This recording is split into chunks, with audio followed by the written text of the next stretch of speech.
list criteria out of the 10 criteria, which is commercial success in performing acts, as shown by box office receipts or record, cassette, compact disc, or video sales.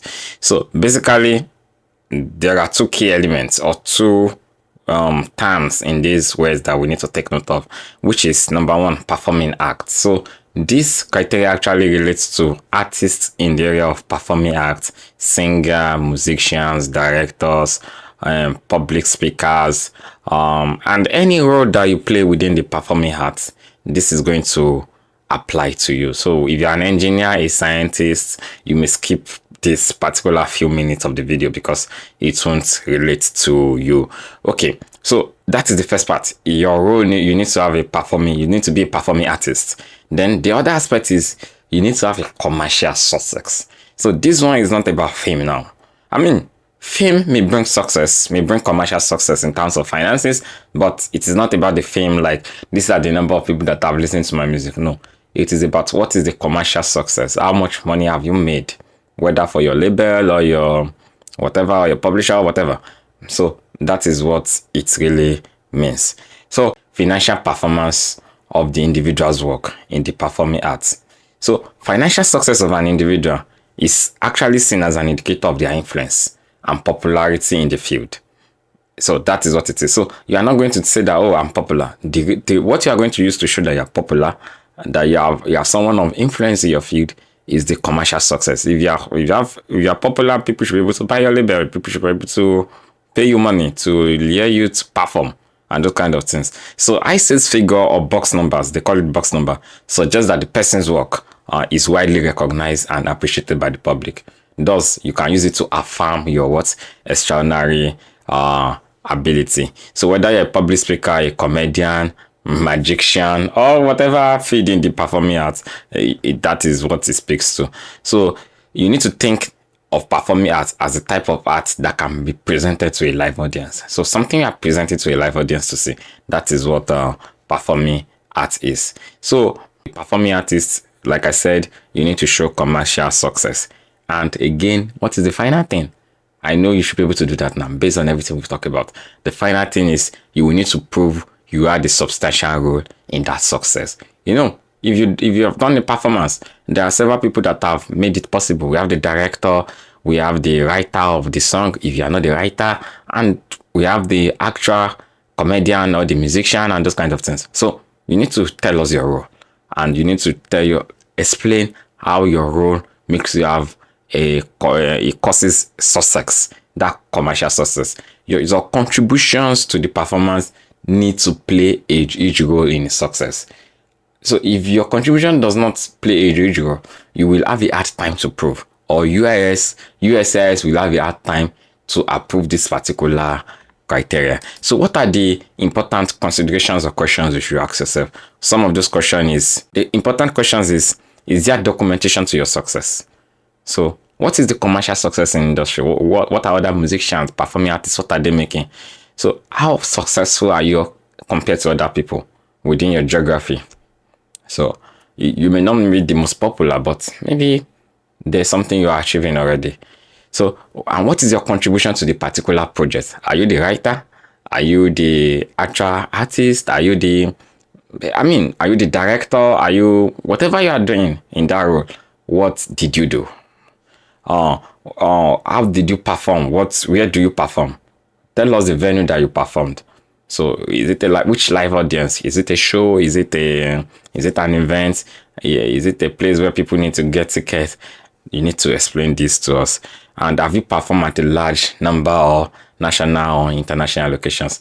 These are some of the questions. In these days of streaming and those kind of things, that where you are not even performing to live audience, where people stream your work, Spotify, YouTube Music, and a lot of other places that brings money one way or the other to the artist. These are also some of the things you can use. So how much money are you making through Spotify, through YouTube Music, through your performance that you've done?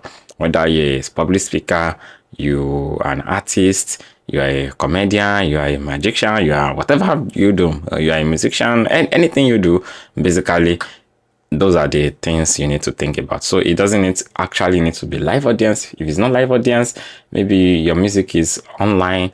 Okay, maybe in the first few hours of release, this is the total number of people that listen to it, that are paying to listen to it. You are assuming that they are not listening to it for free. You understand what I'm trying to say? So, and how much money are you making from it? So you need to bring those receipts. So if YouTube is paying you money, if Spotify is paying you money, if whatever platform your music is hosted on is paying you money, you need to show those evidences that this is a success in, and how does it compare to what others are receiving within your particular niche. In this case, some of the evidences can be box office receipts. Again, it doesn't have to be box office receipt alone. Like I said, if YouTube is paying you some money as a performing artist, Spotify and those other places, you can bring those evidences. Are there audio or video sales receipts, the downloads? What is your volume comparison with other people in your feed? So do you have a chart positions? Do you have royalty check? And those kind of things. What is the public commentary about your work? So if you perform to a live audience, what is the information about the venue hosting the event? How much did people pay to that event?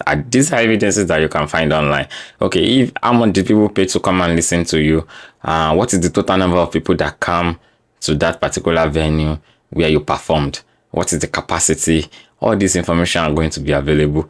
It is just your job or the job of your attorney or the person listening to you to ask those important questions, or for you to specify and provide those evidences. For this particular criteria, that you actually performed alone is not enough. You need to show financial success. It is important. So the fact that you appeared in a particular TV show, in a Spotify, you got featured by a particular artist, and those kind of things is not enough. How much money are you bringing matter? So success doesn't necessarily mean you become rich from your commercial performance. That's one thing. That money usually, everything is not going to come to you. Maybe you have a producer, you have a director, you have the songwriter, and those other people. Everybody's going to take their share, basically.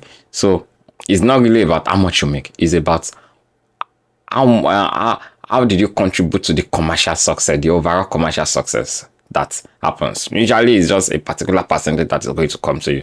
So don't let this confuse you if this is the criteria you are targeting. So how do you present the evidence? You need to tell the story in a very good way. Give us an overview of those places you have performed, those places your music have been streamed, what are the receipts, tell the numbers and show the supporting documents. Contextualize your success, compare it with others in your particular niche, and you connect it back to your EBY in terms of your role. What role did you perform? And so that you'll be able to establish that this commercial success is not just something that happened. It is because you are someone that has risen to the top of your feed. You are someone that is an expert in your feed and those kind of things. And you recap everything you've said and you reinforce. So the common reasons of RFE, again, two major things. Number one is whether your role was not a performing role. You are not a performing artist. So if you are not a performing artist, then you will not qualify for this criteria. The other reason that you can get RFE is that there is no commercial success. You are only talking about fame. So we need numbers to actually see that it is a commercial success.